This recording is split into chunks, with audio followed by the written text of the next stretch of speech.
Hello बच्चों, कैसे हो आप सभी। आई होप सब बहुत बढ़िया होंगे। मैं के आर सैनी KR एजुकेशन पे आप सभी का स्वागत करता हूं। बच्चों, हमने पिछले क्लास में जो देखा था प्रश्नावली 1.1 के 4 क्वेश्चन अपने देख लेते हैं। टोटल उसमें थे क्वेश्चन 5। पांचवा क्वेश्चन आज हम देखेंगे क्योंकि क्लास कल लंबी हो जाती है, इसलिए अपन पांचवा क्वेश्चन आज देखेंगे। तो पांचवा जो अपने पास में क्वेश्चन है वो क्या है, यूक्लिड विभाजन प्रमेयिका का प्रयोग करके दर्शाइए कि किसी धनात्मक पूर्णांक का घन। अपने पिछली क्लासों में सिंपल देख लिया, उसके बाद में स्क्वायर वाला देख लिया, वर्ग वाला। अब अपन देखेंगे घन वाला जो रूप है वो कैसे अपन इसको डिफाइन कर सकते हैं। तो जो कि 9m प्लस 1 या 9m प्लस 8 के रूप का होता है। तो बच्चों अपन सबसे पहले मान लेते हैं अपने को नहीं पता धनात्मक पूर्णांक कौन है, क्या है, किस रूप में लिखा जाएगा। ये जो चीज है अपने को प्रूव करनी है। तो सबसे पहले अपन मान लेते हैं, क्वेश्चन की जो स्टार्टिंग करते हैं अपन यहाँ से। माना कि एक धनात्मक पूर्णांक है तथा b बराबर 3 है। बच्चों पिछली क्लास में अपन यहाँ m का मल्टीप्लाई या q का मल्टीप्लाई जो होता था वो अपन b का मान मानते थे, लेकिन यहाँ बात कर रहे हैं घन की। तो घन में अपन ऐसा करेंगे, यहाँ m के साथ मल्टीप्लाई जो होगा उसके अपन करेंगे अभाज्य गुणनखंड। जैसे 9 के अभाज्य गुणनखंड किया तो 3 इंटू 3 इंटू 1 आया। तो इनमें जो मैक्सिमम बड़ा जो वो होगा अभाज्य गुणनखंड वो ले लेंगे। तो 3 3 दोनों सेम ही है, तो इसलिए अपन ने b का मान जो है 3 ले लिया। तो ये b का मान हो गया। अब आगे करते हैं अपन, अतः यूक्लिड विभाजन प्रमेय से हम जानते हैं कि a तथा b धन पूर्णांक हो तब अपन उनको ऐसे लिख सकते हैं, a बराबर बी क्यू प्लस आर। अतः a बराबर 3q प्लस आर, b का मान रख दिया अपन ने। और जहां पे r की जो वैल्यू है 0 1 2 हो जाएगी, क्योंकि अपन ने यहाँ से देखा b का r का जो मान है वो b से हमेशा छोटा होगा और 0 से बड़ा या बराबर होगा। तो ये अपने पास में r के 3 मान हो गए। अब r के अपने जितने मान होंगे अपने पास उतनी ही कंडीशनें बनेगी। तो सबसे पहले अपने पास r के 3 मान है, तो अपने पास जो है स्थितियां की 3 बनेगी। तो स्थिति अपन फर्स्ट की बात करते हैं। यदि r बराबर 0 हो तब समीकरण 1 से। बच्चों अपन जो समीकरण 1 है इसको मान लेते हैं समीकरण 1, ताकि अपन को जो बताने में आसानी रहे कि अपन कहां से जो है फॉर्मेट बना रहे हैं। तो अपन r का मान जो है 0 बनने में अपने पास क्या आ जाएगा, यहाँ लिख देंगे अपन a बराबर 3q प्लस 0। अब q चूंकि अपने को घन निकालना है तो दोनों तरफ अपने घन कर देंगे। दोनों तरफ से घन करने पर तो देखो अपने क्यूब कर दिया दोनों तरफ, तो a का क्यूब और इधर 3q का क्यूब किया अपने, तो अपने पास आया 27q का क्यूब।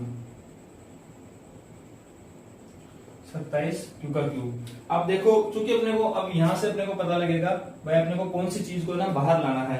तो यहाँ देखो अब m के साथ में जो 9 है ना, तो अपना जो टारगेट होना चाहिए कि 9 के मल्टीप्लाई में आए अपने पास, यहाँ जो भी आए ना निकल के। तो अपने इसको 9 के मल्टीप्लाई में अगर तोड़ने की कोशिश करें तो इसको अपने ये लिख सकते हैं 9 इंटू 3 क्यूब और क्यूब 3 क्यूब। तो ऐसे अपन इसको लिख सकते हैं बराबर 9m, जहां m बराबर 3q क्यूब बराबर पूर्णांक। तो बच्चों ये समझ में आया, अपने क्यूब किया इसको 9 अपन ने इसलिए बाहर लाया क्योंकि अपने क्वेश्चन में जो है जो टारगेट है अपना 9 को ही बाहर निकालने का रहेगा आगे भी, क्योंकि सब में 9 का मल्टीप्लाई है m के साथ में। तो अपन ने यहाँ 9 का जो है अलग रखा और इसको अलग रखा, इसको अपन ने मान दे दिया m, और m का जो मान हो गया 3q क्यूब हो गया। तो बच्चों जब q पूर्णांक है तो m भी पूर्णांक होगा, क्योंकि q का कोई भी मान रख दो पूर्णांक तो m का जो मान निकल के आएगा वो भी पूर्णांक ही आएगा। और पूर्णांक आपको पता होगा, पूर्णांक जो है माइनस इंफिनिटी से प्लस इंफिनिटी तक चलता है। तो अपने पिछली क्लास में चर्चा भी की थी, पहली जो क्लास थी उनमें ये पूर्णांक होते हैं अपने माइनस अनंत से प्लस अनंत तक। तो ये अपने पास में स्थिति फर्स्ट हो गई। इसमें जो अपने पास निकल के आया वो 9m रूप का निकल के आया। अब देखते हैं अपन स्थिति सेकंड। स्थिति सेकंड जब r बराबर 1 हो तो तब समीकरण 1 से। अब देखो वही समीकरण 1 ये रहा, इस बार जो है r की वैल्यू अपने पास में 1 हो जाएगी, तो वही रख देंगे सिंपल, a बराबर 3q प्लस 1। अब देखो वही वापस अपने को घन निकालना है यानी क्यूब निकालना है, तो लिख देंगे दोनों तरफ घन करने पर तो घन कर देंगे दोनों तरफ। तो देखो ए क्यूब बराबर 3 क्यूब प्लस 1 का होल क्यूब। अब देखो क्यूब निकालने का, अब यहाँ पे अपने को एक फॉर्मूले की जरूरत पड़ेगी। फॉर्मूला जो पड़ेगा अपने पास में, फॉर्मूला जो रहेगा वो रहेगा a प्लस बी का क्यूब। अगर अपने को निकालना होता है तो a का क्यूब 3a का square b plus 3a b का स्क्वायर प्लस b का क्यूब। तो देखो a प्लस b का क्यूब जो है वो निकालने का अपने पास में ये है, तो अपन ये जो फॉर्मूला है इसमें लगा देंगे इसको खोलने के लिए। तो अपन लगाते हैं, ये लिख देते हैं इससे। तो a क्यूब बराबर, अब देखो a का क्यूब करेंगे नहीं, 3 क्यू का क्यूब करेंगे। तो 3 का क्यूब तो अपने पास आ गया 27 और क्यू का क्यूब आ गया क्यूब। अब देखो इसका अपने को मान चाहिए। अब अपन अगर डायरेक्ट नहीं कर सकते हैं तो अपन रफली एक बार करके देख लेते हैं। 3 a स्क्वायर यानी 9 क्यू स्क्वायर और b का मान 1 है इंटू बी, तो ये आ गया 9 27 क्यू स्क्वायर। तो 27 क्यू स्क्वायर, यहाँ इसका मान आ गया। अब इसी प्रकार अपन इसका मान निकाल लेंगे। 3 a का मान अपने पास में 3 क्यू है और b का मान 1 है, 1 का स्क्वायर अपने पास 1 ही आएगा। तो यहां से आ गया अपने पास में 9 क्यू। देन इसके बाद में देखते हैं b का क्यूब यानी 1 का क्यूब प्लस 1 आ गया। तो अपने रफली करके अपन निकाल लिया सीधा सिंपल, डायरेक्ट अपने से निकलता नहीं निकलता, रफली अपने कर लिया। तो ये अपने पास में आ गया।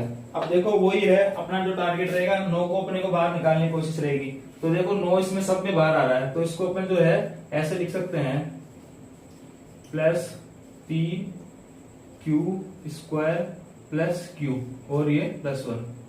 अब देखो इसको मैं m मान लेता हूं, तो मैं इसको लिख दूंगा 9m प्लस 1, जहां m बराबर 3q cube plus 3q square plus 9 बराबर पूर्णांक। तो देखो यहाँ भी q का अगर कोई भी मान रखोगे आप तो पूर्णांक ही निकल के आएगा, क्योंकि q जो है खुद पूर्णांक है। तो पूर्णांक अगर इसमें कहीं भी भरते हैं तो m की जो वैल्यू आएगी वो भी पूर्णांक ही आएगी। तो ये अपने पास में स्थिति सेकंड जो थी वो हो गई फुलफिल। अब देखते हैं बच्चों अपन स्थिति थर्ड, स्थिति थर्ड देखते हैं। जब r बराबर 2 हो तब समीकरण 1 से, वही अब r का जो लास्ट कंडीशन है वो r का जो मान है 2 के लिए रहेगा। तो r का जो 2 मान है अपन यहाँ भरेंगे, तो अपने पास में जो आएगी समीकरण 3q प्लस 2 इस रूप में आएगी। कोई दोनों तरफ अपन घन करेंगे, दोनों तरफ घन करने पर, अब बच्चों दोनों तरफ घन कर देंगे क्योंकि घन का अपने को पूछा था इसलिए घन अपन सब में कर रहे हैं। तो अपन घन करेंगे तो a क्यूब बराबर 3q प्लस 2 का होल क्यूब। अब देखो a प्लस बी का क्यूब खोलना है, तो a प्लस बी का क्यूब खोलना तो अपने को ये फॉर्मूला यूज करना है। ये भी अपन यहाँ लिख लेंगे कि इस फॉर्मूले से a प्लस बी के क्यूब के फॉर्मूले से, तो ये फॉर्मूला अपन इसमें लगा देंगे। तो अपने पास में आएगा a क्यूब बराबर वही 27 क्यूब प्लस वही इसका मान निकालेंगे 3a स्क्वायर बी। अपन यहाँ निकाल लेते हैं 3a स्क्वायर यानी 9 क्यू स्क्वायर इंटू 2, तो 9 27 दूनी 54 क्यू स्क्वायर। अब अपन इसका मान निकालते हैं 3ab स्क्वायर, तो 3a का मान अपने पास में यहाँ से 3q और b का मान अपने पास में यहाँ से 2 नहीं 4 हो जाएगा स्क्वायर। तो 4 थी 12 और 12 दिया 36, ये अपने पास में आएगा 36 क्यूब और प्लस 2 का क्यूब यानी 8। तो ये हो गया अपने पास में क्वेश्चन। अपन ने अलग से करके देख लिया a स्क्वायर बी की वैल्यू और b स्क्वायर a की वैल्यू। इसके बाद में वही अपना जो टारगेट रहेगा अपन को 9 को बाहर निकालना है। तो 9 को अपन इसमें से कॉमन लेते हैं, तो 3q cube plus 6q square plus 4q plus 8। अब जो है अपन इसको m मान लेते हैं, 9m प्लस 8, जहां m बराबर 3q cube plus 6q square plus 4q बराबर पूर्णांक। तो दोस्तों बच्चों अपन ने जो है फुलफिल कर लिया है इस कंडीशन को। देखो पहली कंडीशन में अपने 9m रूप का है, सेकंड में 9m+1, थर्ड में 9m+8, ये अपने को प्रूव करना था। तो अपन नीचे लिख देंगे, अतः स्पष्ट है कि किसी धनात्मक पूर्णांक के घन को 9m या 9m+1 या 9m+8 के रूप में ही लिख सकते हैं, यह रूप का ही होता है। तो ये अपना कंक्लूजन हो गया और यही जो है अपने को प्रूव करना है। दोस्तों वीडियो आपको अच्छा लगा हो तो लाइक शेयर एंड सब्सक्राइब करें। हेलो बच्चों, कैसे हैं आप सभी लोग? आई होप आप सब बहुत बढ़िया होंगे। मैं केआर सैनिक केआर एजुकेशन पे आप सभी का स्वागत करता हूं। बच्चों अपन ने पिछली क्लास तक देख चुके थे, प्रश्नावली 1.1 जो है उसको अपन कंप्लीट कर लिए थे। इसके बाद में आगे जो अपना टॉपिक है अंकगणित की आधारभूत प्रमेय, अब देखेंगे इसमें अंकगणित के आधारभूत प्रमेय अपने समझने से पहले इसमें कुछ वर्ड है, कीवर्ड है, उनके बारे में अपन समझ लेते हैं। भाज्य, अभाज्य और अद्वितीय। तो देखो सबसे पहले अपन भाज्य संख्याओं के बारे में देखते हैं। भाज्य संख्या अपन किनको बोलेंगे? तो सीधा सा इसमें फंडा जो है, भाज्य संख्या ऐसी संख्या होती है जिनमें खुद के अलावा भी दूसरी संख्याओं का भाग जाता हो, या जिनके जो है दो से अधिक टुकड़े होते हो। जैसे कि 6 है तो इसमें देखो 2 का भी भाग जाता है, 3 का भी भाग जाता है। और जैसे 8 है, इसमें 2 का 3 बार भाग जाता है, और इसमें 4 का भी जाता है, 2 का भी जाता है। जैसे 9 है तो 3 का 2 बार जाता है भाग इसमें। तो जिनके अपन टुकड़े कर सकते हैं ऐसी संख्याओं को अपन भाज्य करेंगे। जबकि अभाज्य भाज्य संख्या कौन कौन सी हो सकती है? 4 हो गया, 6, 9, 8, 10, 12, 14, ये सब जो है भाज्य संख्या है। क्योंकि इनमें जैसे 12 है तो इसमें 3 का भी भाग जा रहा है, 4 का भी जा रहा है, 6 का भी जा रहा है, 2 का भी जा रहा है। तो भाज्य संख्या ऐसी हो गई। तो अब अभाज्य संख्या कौन सी होगी? तो अभाज्य संख्या ऐसी संख्या होगी जिनमें खुद के अलावा और एक के अलावा किसी संख्या का भाग नहीं जाता है। जैसे कि 5 को लेते हैं अपन, तो 5 जो है इसमें 5 के अलावा और 1 के अलावा किसी भी संख्या का भाग नहीं जाएगा। 7 ले लो, 11 ले लो, 13 और 2 जो है सबसे छोटी अभाज्य संख्या है। 2 हो गया, 3 हो गया, 5, 7, 11, 13 ऐसे चलता रहेगा आगे तक। तो ये जो हो गई अपनी अभाज्य संख्या हो गई। दूसरी बात है अद्वितीय। अद्वितीय का अपन आप आगे मतलब समझेंगे। तो सबसे पहले अपन अब आधारभूत जो प्रमेय है उसमें चलते हैं। प्रत्येक भाज्य संख्या को अभाज्य संख्याओं के गुणनफल के रूप में व्यक्त किया जा सकता है। बिल्कुल किया जा सकता है। जैसे अपने जो 6 ले लो, इसको अपन लिख सकते हैं 3×2, या अपन इसको लिख सकते हैं 2×3। दोनों ऑप्शन अपने पास में, दोनों का मतलब यही है, 3×2 भी छाएगा और 2×3 भी छाएगा। तो देखो इसमें होता क्या है, अपने जो पहली जो लाइन है भाज्य संख्या को, ये भाज्य संख्या को अभाज्य संख्या के गुणनफल, अभाज्य संख्याओं के गुणनफल के रूप में व्यक्त किया जा सकता है। तो कर दिया, बिल्कुल किया जा सकता है। देखो ये अभाज्य संख्या है, दोनों का गुणनफल किया, छा गया, बिल्कुल। ये अपने आधारभूत प्रमेय जो है यही है। इसके बाद में देखिए आगे चलते हैं। तथा गुणनखंडन अभाज्य गुणनखंडों के आने वाले क्रम के बिना अद्वितीय है। तो देखो इसमें अगर अपन क्रम का ध्यान नहीं रखते हैं, मान लो 3 आगे आ जाए या पीछे आ जाए, क्रम का ध्यान नहीं रखते हैं, तो दोनों जो संख्या होगी वो अद्वितीय होगी। अद्वितीय का मतलब यहाँ पे जो है 2 और 3 के अलावा कोई दूसरी संख्या नहीं होगी। इसमें जो 6 का गुणनखंड करेंगे अपन, तो 6 के गुणनखंड में 2 और 3 के अलावा दूसरी संख्या नहीं होगी। इसी अद्वितीय जो वर्ड है इसका मतलब यही है। आप इसका क्रम ध्यान नहीं रखोगे, तो क्रम ध्यान नहीं रखेंगे तो अपने पास में यह अद्वितीय संख्या रहेगी 3, 2, या तो 2, 3 कर लो या 3, 2 कर लो। अगर आप क्रम ध्यान में नहीं रखोगे तो आपके ये अद्वितीय होगी संख्या दोनों, इन दोनों के अलावा कुछ नहीं आएगा।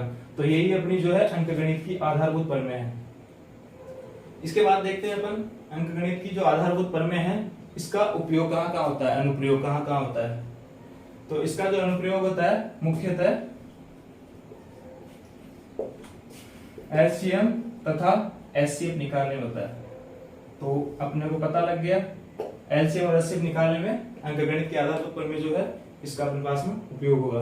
अब चलते हैं अपन अपने उदाहरण के ऊपर। तो अब इस क्वेश्चन को देखते हैं अपन कैसे हल करेंगे। तो अपन सबसे पहले लिखेंगे, यदि n के किसी मान के लिए 4n अंक 0 पर समाप्त होगा, तो 4n जो है 5 से विभाजित होगा। अर्थात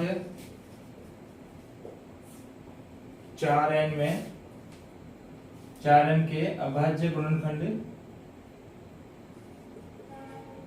में 5 भी होगा। मतलब अपन ने देखा है कि यदि n का कोई अपने ऐसा मान मान लेते हैं कि 4 अंक जो है 4n जो है अंक शून्य पर समाप्त होगा। यदि ऐसा अगर शून्य पर समाप्त होगा तो इसका मतलब है कि उसमें कहीं ना कहीं 5 है, और कहीं ना कहीं 5 है तो 5 से विभाजित होगा, और 5 से अगर विभाजित हो रहा है तो 4n के अभाज्य गुणनखंड में 5 भी होगा। अब अपने को जो कंडीशन दे रखी है वो देखते हैं। 4n जो है अपन इसको लिख सकते हैं 2 की पावर 2 n बराबर 2 की पावर 2n।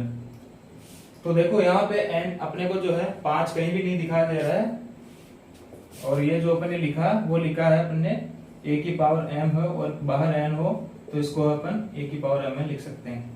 तो देखो अपने को इसमें जो है 5 कहीं भी दिखाई नहीं दे रहा है n के किसी भी मान के लिए, तो लिखेंगे अपन 4n के गुणनखंड में 5 नहीं आ रहा है, इसलिए 4n n के किसी भी मान के लिए शून्य पर समाप्त नहीं होगा। तो अपने ये देख लिया है कि इसको फॉर्मेट करके ये जो है कोई भी मान आएगा अपने पास तो 2 की घात में आएगा। n का मान कुछ भी रख लो आप, 1 2 3 या माइन जो भी है, प्राकृत संख्या है तो प्लस में रखेंगे, कुछ भी रख लो, अपने पास 5 कभी आ ही नहीं सकता है। तो अतः अपन ने ये जो है डिफाइन कर लिया है कि 4n के जो गुणनखंड है उसमें 5 नहीं है, और जब तक 5 नहीं होगा, दो तो अपने पास कितने भी हो, जब तक 5 नहीं होगा तो अपन 0 नहीं बना सकते, क्योंकि 0 जो बनता है 5 × 2 से ही बनता है। तो इसलिए ये जो है 4n n के किसी भी मान के लिए शून्य पर समाप्त नहीं होगा, ऐसी कोई संख्या नहीं है। तो ये जो है आपका उदाहरण नंबर 5 हो गया कंप्लीट। इसके बाद देखते हैं अपन नेक्स्ट उदाहरण।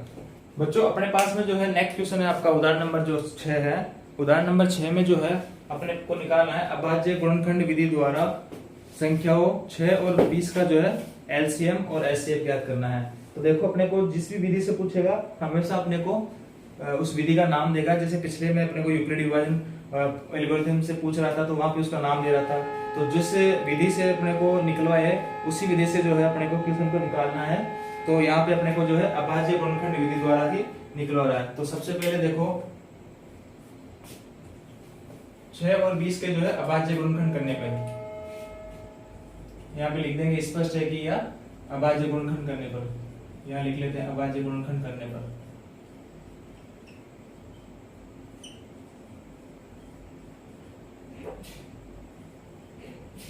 छह का जो है अभाज्य गुणनखंड करेंगे अपन, और अभाज्य गुणनखंड कैसे निकालते हैं, तो जैसे सबसे पहले छोटी संख्या का भाग देंगे 2 का, उसके अपना 3 आएगा, उसके बाद 3 का भाग देंगे तो अपने पास में 1 बचा।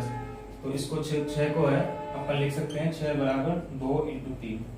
इसी प्रकार अपने जो है 20 का निकालेंगे अभाज्य गुणनखंड, तो 2 10 2 5 5 और 1। तो इसी प्रकार अपन 20 को लिख सकते हैं 2 × 2 × 5, यानी 2 की घात 2 × 5। तो ये अपने 6 का अभाज्य गुणनखंड कर लिया और ये 20 का अभाज्य गुणनखंड कर लिया। तो देखो अब अपने को एलसीएम और एचसीएफ क्या होता है, तो एचसीएफ जो होता है एचसीएफ 6 और 20 का एचसीएफ जो होता है, देखो सबसे पहले इसमें देखो कॉमन क्या है, कॉमन जो चीजें हैं वही एचसीएफ होती है अपने पास में। तो इन दोनों में जो है कॉमन क्या है, तो देखो इसमें 2 है और इसमें भी 2 है, तो 2 इसमें कॉमन है, 2 के अलावा जो है कुछ भी कॉमन नहीं है, और 2 के अलावा कुछ भी कॉमन नहीं है। जो कॉमन होता है वो लेते हैं अपन उसकी मिनिमम कम से कम घात लेते हैं। तो देखो इसमें जो है 2 की घात 1 है और इसमें जो है 2 की घात 2 है, तो 2 अपने पास कॉमन आया और उसकी जो 1 घात मिनिमम 1 घात है, मतलब छोटी से छोटी घात अपन इसमें ले लेंगे। तो इसका मतलब जो हो गया एचसीएफ अपने पास में 2 हो गया। इसी प्रकार एलसीएम निकालते हैं, तो एलसीएम 6 और 20। एलसीएम में देखो एलसीएम ऐसा करते हैं जितने भी आपको अभाज्य गुणनखंड दिख रहे हैं तो उतने लिख लो एक बार। तो जैसे अपन ने 2 दिख रहा है अपने को, 3 दिख रहा है अपने को और अपने को 5 दिख रहा है, और इनकी जो है मैक्सिमम घातें ले लो। मैक्सिमम घात यहाँ देखो 2 की घात कितनी है, 2 की घात 2 है तो 2 की घात 2 ले लो, 3 की घात 1 ही है तो 1 ले लो, 5 की घात 1 है तो 5 की घात 1 है। तो ये अपने पास में हो गया 4 × 15 यानी 60। तो देखो इसका जो एचसीएफ है वो आ गया अपने पास में 2, एलसीएम आ गया अपने पास में 60। सिंपल है, कुछ नहीं किया, अपने गुणनखंड किए, तो एचसीएफ के अंदर कॉमन अपन नंबर उठाएंगे और उसकी कम से कम घात लगा देंगे, और एलसीएम के अंदर अब सारे भाज्य गुणनखंड लिख लेंगे एक बार, 2 3 5, और उनकी जो है मैक्सिमम घात है, ज्यादा से ज्यादा घात कितनी है, 2 की ज्यादा से ज्यादा घात कितनी है, 3 की कितनी है, 5 की कितनी है, वो अपन लिख लेंगे। तो यहाँ पे अपने पास में ये आ गया एचसीएफ और ये आ गया अपने पास में एलसीएम। बच्चों ये जो है क्वेश्चन नंबर 7 है, इसमें अपने को जो दे रखा है अभाज्य गुणनखंड विधि द्वारा 96, 96 और 40 404 का जो है एचसीएफ ज्ञात करना है, फिर इनका जो है इससे अपने को एलसीएम निकालना है। तो देखो अपन वही क्वेश्चन स्टार्ट करते हैं। सबसे पहले अपने को गुणनखंड करने पे 96 और 404 के गुणनखंड करने पर करेंगे गुणनखंड। 96 है, 2 का लगाएंगे 48, 2 24 24, 2 12, 2 6, 2 3 और 3 और 1। तो 96 को अपन लिख सकते हैं 2 इंटू 2 इंटू 2 इंटू 2 इंटू 3।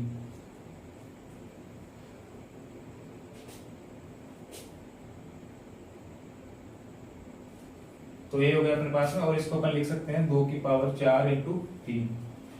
ऐसे अपन जो है 404 के भी गुणनखंड कर लेंगे। सबसे छोटी संख्या का अपन भाग देंगे, 2 का दिया तो 202 बार गया, ऐसे छोटी छोटी संख्या का देते जाएंगे, फिर 101 बार गया। अब 101 जो है इसमें किसी का भाग नहीं जाता है, 101 का अपना खुद का ही जाता है। तो 404 के जो है अभाज्य गुणनखंड हो गए अपने पास में 2 इंटू 2 इंटू 101 बराबर 2 की 2 पावर 2 इंटू 101। तो अब देखो बच्चों यहाँ पे जो है वही है, अपने को एचसीएफ निकालना है। तो एचसीएफ 96 और 404 का, तो एचसीएफ के लिए मैंने बताया था आपको जो कॉमन है वो उठाएंगे अपन। तो देखो कॉमन इसमें 2 है, इसमें भी 2 है, तो कॉमन उठा लिया। और जो है कॉमन उठाने के बाद में जो है अपने को मिनिमम घात लेनी है, कम से कम घात किसमें है। तो देखो यहाँ पे 2 की घात 2 है, यहाँ 2 की घात 4 है, तो एचसीएफ में अपने को जो है मिनिमम घात लेना है, कम से कम घात लेना है। तो ये अपने पास में 2 की घात 2 यानी 4 अपना एचसीएफ आ गया। तो अपने क्या किया, जो पहले कॉमन लिया अपन ने, तो कॉमन 2 दिख रहे हैं अपने को, और उसके बाद में छोटी जो घात है अपने छोटी घात ले ली। अब देखो यहाँ पे अपने को जो है एक रिलेशन अपने को याद रखना है। यहाँ पे क्वेश्चन जो कह रहा है कि एचसीएफ ज्ञात करने के बाद में फिर इसका एलसीएम निकालो, तो जो अपने को एलसीएम है ना इस विधि से नहीं निकालना है। अब एलसीएम निकालने के लिए अपन एक जो है एक सूत्र बोल सकते हो, आप उसको ध्यान रखेंगे कि LCM HCF A to B into LCM AB बराबर A into B। ये बहुत ही इंपॉर्टेंट रिलेशन है। और आज कंपटीशन एग्जाम जो है, आप जैसे 10 से निकलने के बाद में कल को तैयारी करोगे नौकरी के लिए, तो यही सारी चीजें वहां आने वाली है। तो यहाँ देखो अपने पास एक रिलेशन निकल के आता है कि किसी दो संख्याओं का HCF और LCM को अगर मल्टीप्लाई करते हैं, गुणा करते हैं, तो उन जो दोनों संख्याओं का गुणा होता है उसके बराबर होता है। तो इसी सूत्र से जो है अपन जो है एलसीएम निकालेंगे। तो इसको आप अच्छे से रिकॉल कर लीजिए। HCF 2 संख्याओं का और LCM 2 संख्याओं का, दोनों को गुणा उन दोनों संख्याओं के गुणा के बराबर होता है। तो देखो HCF अपने पास में 4 निकाला था, अपने 4 रख दिया।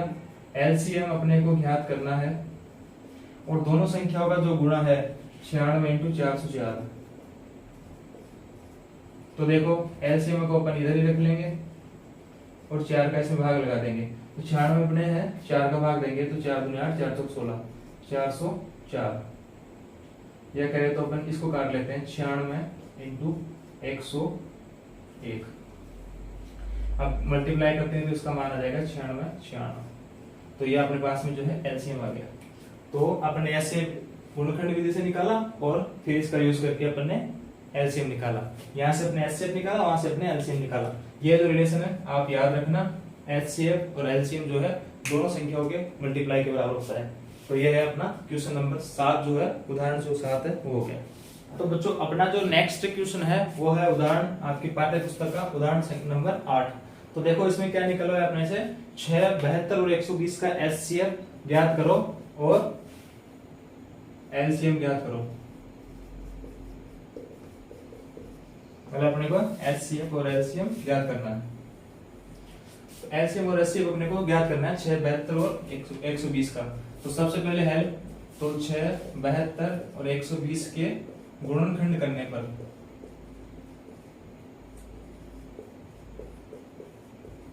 करेंगे अपन सबसे पहले 6 का, तो 6 का गुणनखंड करेंगे 2 का, 3, 3 और 1। तो 6 का जो गुणनखंड है अपने पास में आ गया 2 × 3। इसके बाद में देखते हैं अपन 72 का, 72 का अपन गुणनखंड करते हैं 2, 3, 6, फिर 2, 1, 8, 2, 9, 3 और 3, 3 और 1। तो 72 को अपन लिखेंगे 2 × 2 × 2 × 3 × 3, यानी 2 की पावर 3 × 3 की पावर 2। इसके बाद में अपन लिखते हैं 120 का जो है अपना गुणनखंड निकालते हैं। गुणनखंड निकालना बहुत ही सिंपल है। सबसे पहले छोटी संख्या 2 का भाग देंगे, 60 बार जाएगा, फिर 2 का देंगे, फिर 30 बार जाएगा, फिर 2 का देंगे, फिर 15 बार जाएगा। अब देखो 2 का भाग नहीं जा रहा, तो फिर अपन इसमें देंगे 3 का भाग, तो 3 का भाग जाएगा 5 बार, फिर 5 का देंगे तो 5 का भाग जाएगा 1 बार। तो ये अपन ने 120 को जो है अपन गुणनखंडों में इस प्रकार लिख सकते हैं 2 × 2 × 2 × 3 × 5, यानी 2 3 बार है तो 2 की पावर 3 × 3 × 5। अब जो है अपने को निकालना है HCF, संख्याओं का HCF निकालना है। HCF 6, 72 और 120। तो देखो सबसे पहले अपन HCF निकालेंगे, ये कंडीशन होती है कि कॉमन जो नंबर है सबसे पहले वो उठाएंगे। तो कॉमन देखो इसके अंदर 2 है, इसके अंदर भी 2 है, इसके अंदर भी 2 है, तो 2 उठा लिया। फिर देखते हैं कि जो और क्या कॉमन है, 3 कॉमन है, 3 कॉमन है और 3 कॉमन है, 3 उठा लिया। इनके अलावा कुछ भी कॉमन नहीं है, तो कॉमन तो अपन ने उठा लिया। इसके बाद में घाते देखते हैं, तो घाते में जो है सबसे छोटी घात देखेंगे 2 की, तो सबसे छोटी घात देखो यहाँ आ रही है, 2 की घात 1 आ रही है या 3 आ रही है या 3 आ रही है, तो सबसे छोटी घात लेते हैं अपन HCF में, तो 2 की घात अपन ने 1 ले ली। अब 3 की घात देखते हैं, तो 3 की घात यहाँ 1 है, यहाँ पे 2 है और यहाँ पे 1 है। तो अब 3 की घात अपने को मिनिमम लेनी है, मतलब कॉमन की जो है अपने को कम से कम घात लेनी है, वो होता है अपने पास HCF। तो यहाँ पे आ गया अपने पास में 6, तो जो 6 है ये अपना इन तीनों संख्याओं का जो है HCF होगा। देन इसके बाद में बात करते हैं अपन LCM की। LCM 6, 72, 120। तो इनका जो LCM निकालेंगे तो सबसे पहले जितने भी गुणनखंड आपको दिख रहे हैं अभाज्य गुणनखंड वो लिख देंगे। देखो अपने को 2 दिख रहा है, अपने को 3 दिख रहा है और अपने को 5 दिख रहा है। और इसमें जो है अपन मैक्सिमम घातें ले लेंगे सबकी। यहाँ पे जो कॉमन की मिनिमम घात छोटी से छोटी घात ले रहे थे, यहाँ पे जो है इनकी जो है मैक्सिमम घात लेंगे। तो देखो 2 की अधिकतम घात कितनी है, या 1 है या 3 है, 3 है, तो 2 की जो अधिकतम घात है वो 3 है। तो अब 3 की घात देखेंगे, 3 की घात या 1 है या 2 है या 1 है, तो 3 की अधिकतम घात कितनी है, 2 है, और 5 की अधिकतम घात अपने पास में 1 है। तो अपन सोल्व करेंगे इसको, तो 8 × 9 × 5, तो 72 × 5 और 35 और 1 36, तो 360 जो है इन संख्याओं का LCM आ गया। तो अपन लिख देंगे HCF बराबर 6 और LCM बराबर 360। तो यही अपना जो क्वेश्चन है उदाहरण नंबर 8 जो है हो गया है। आप एक्सरसाइज करेंगे कल 1.2 नेक्स्ट क्लास में। वीडियो आपको अगर अच्छा लगा हो तो दोस्तों के साथ शेयर करो, सब्सक्राइब करो और ज्यादा से ज्यादा बच्चों को जोड़ो। यहाँ पे अपन जो है 10th क्लास की जो कंप्लीट मैथमेटिक्स करवाएंगे और बहुत अच्छे से कवर करवाएंगे, और अगर टाइम रहा तो अपन रिवाइज भी करवाएंगे। Thank you.